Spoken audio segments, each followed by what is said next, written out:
Welcome, fellow traveler. Take a moment to settle in. Take a deep breath. Let the noise of the day, the notifications, the deadlines, the endless stream of data fade into the background. We are here to ask a question that has haunted the human heart since we first looked up at the stars. It is a question that usually divides us, splitting our world into two camps: the cold, hard realm of science and the warm, mysterious realm of spirit. But what if that division is a lie? What if the wall between the laboratory and the temple is not a feature of reality, but a limitation of our own vision? The central inquiry we are exploring today is this: is heaven just another dimension? And is that scientifically possible? For centuries, we have been told we must choose. The domain of hard science dismissed this idea as untestable metaphysics, while the domain of spirit accepted it as revealed truth. But a rigorous new synthesis, bringing together high-energy physics, neurobiology, and political ethics, reveals that this dichotomy is a false construct. We are about to embark on a journey through the architecture of the unified reality. We will not be looking for ghosts in the machine. We will be analyzing the architecture of the machine itself, and what we find might just save us. Let us begin with the physics of the beyond. For a long time, we lived in a clockwork universe, a mechanical world where only what could be measured was considered real. But that framework has frayed. As we probed the quantum limits of matter, we found that reality is not solid, it is vibrating.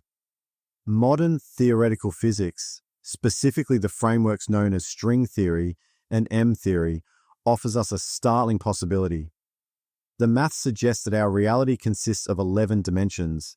Imagine, if you will, a shower curtain. The water droplets on that curtain are like the particles that make up our bodies.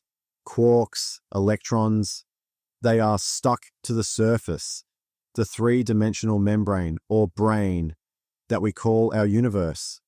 We slide along this surface, trapping us in what we perceive as the physical world. But M theory suggests there is something else, a bulk reality, a higher dimensional space in which our universe is just one floating membrane. This bulk is not far away. It isn't a distant planet. If it exists, it could be mere millimeters away from you right now, folded into the fourth spatial dimension. So why can't we see it? Why can't we touch it? Because light, photons, is trapped on our brain. We cannot see the bulk because light cannot travel through it. However, the math suggests one force can leak off the membrane and into the bulk. That force is gravity. Think of the poetic implication here. The connection between the physical world and the heavenly dimension is not one of light, which is vision, but of weight. It is a connection of gravitas, of significance. This scientific framework aligns with the intuition of our spiritual ancestors, that there is a realm close, but invisible, a realm that influences our world without being made of our matter. The grand unified answer proposes that heaven is not a static geographic location, but a state of higher dimensional resonance. It is a dimension of total connectivity that physically exists. If this dimension is real, if it is hovering right here, why are we so blind to it? Why do we feel so alone? The answer lies not in the stars, but in ourselves. It lies in the constraint, a specific cognitive limitation of the human brain. Neuroscience has revealed that our brains are divided. We have two hemispheres that attend to the world in fundamentally different ways. The left hemisphere is the emissary. It is focused on utility, on parts, on mechanisms. It asks, how can I use this? It sees the world as a resource to be exploited, distinct from the self. It demands certainty and static truths. The right hemisphere, however, is the master. It focuses on the whole. It perceives the betweenness of things, the relationships rather than the objects. It understands context, living presence, and deep connection. Here is the tragedy of our modern age. We have built a civilization that has been hijacked by the left hemisphere.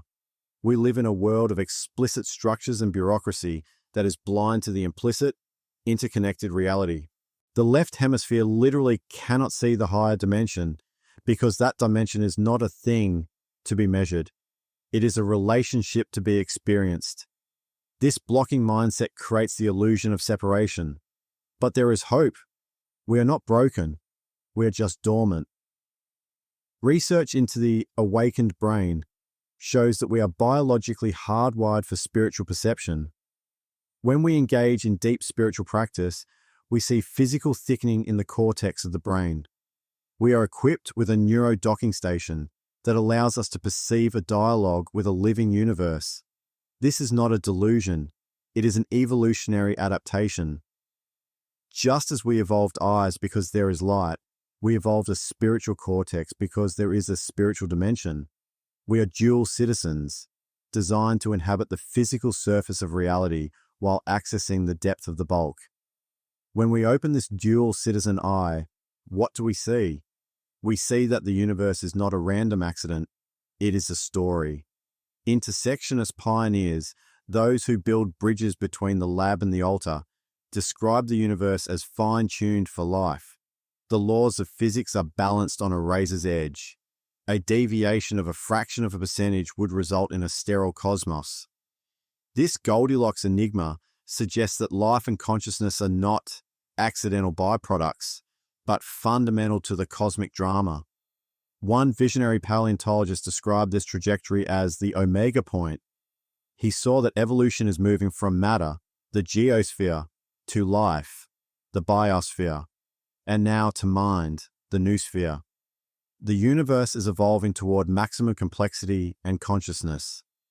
In this view, heaven is the omega point. It is the attractor at the end of time, pulling us toward it like gravity. It is a state where all minds are united in a hyper-personal consciousness. This resolves the great conflict between those who see a changing universe and those who seek an eternal God. In this synthesis, we are co-creators. As the universe evolves, the divine reality evolves. We are building heaven through our actions. Every moment of truth, beauty, and goodness is preserved forever in the consequent nature of the divine. Nothing is lost. Everything is saved. But we must pause. This is not just a philosophical exercise. This is a matter of survival. We are currently sleepwalking toward existential risk. We are like the leaders of the past who stumbled into world wars because they could not see the systemic consequences of their actions. Today, we are building a new layer of reality, the global nervous system. This is the digital network, the artificial intelligence that connects us all. This infrastructure has the potential to accelerate our convergence toward the omega point, connecting all human knowledge. But there is a danger. If we build this system with only the left hemisphere focused on profit, extraction, and surveillance, we will create a digital tyranny. We face the alignment problem. If our powerful technologies do not share human values like empathy and truth, they could destroy us. We are sleepwalking into ecological collapse and technological chaos because we lack conscious custodianship. We act as owners of the earth rather than its conscious voice. So, what must we do? How do we wake up? The grand unified answer demands a manifesto of action. We must align our lives and our societies with the physics of this higher dimension. First, we must practice the principle of resonance. We must repair our biological receivers. We need to shift our education and our institutions to value intuition, wisdom, and relational knowing, not just raw data. We must escape the virtual world of separation. Second, we must embrace the principle of radical truth. In an age of synthetic media and deepfakes, truth is the signal coherence required for our survival. Lies create entropy, they create disorder. We must demand transparency in our algorithms and our governments. As the great moral architects taught us, truth force is the only way to resolve conflict. Third, we must live by the principle of active love. Love is not just a sentiment. In the higher dimension, it is a binding force as real as gravity. It is the only force capable of turning an enemy into a friend. We must move from retributive justice to restorative justice. We must adopt the philosophy of Ubuntu, I am because we are. This is the rejection of the illusion of separation. Fourth, we must adopt the principle of deep continuity. We are stardust. We are biology. There is no separation between human, animal, and cosmos. We must become conscious custodians, recognizing that saving the planet is simply saving ourselves. And finally, the principle of co-creation. We are not passive observers. We are the hands of the struggle. The future is not written. It is coded by us. Every line of code, every law, every interaction is a brick in the omega point. The question began, is heaven just another dimension? The answer is yes. But it is not a place you go to escape. It is a reality you grow into. It is a dimension of total connectivity that exists right here, right now, mere millimeters away in the bulk. It is waiting for us to tune our instruments, our brains, our hearts, our societies to its frequency. The laws of physics and the laws of love are identical forces observed at different scales.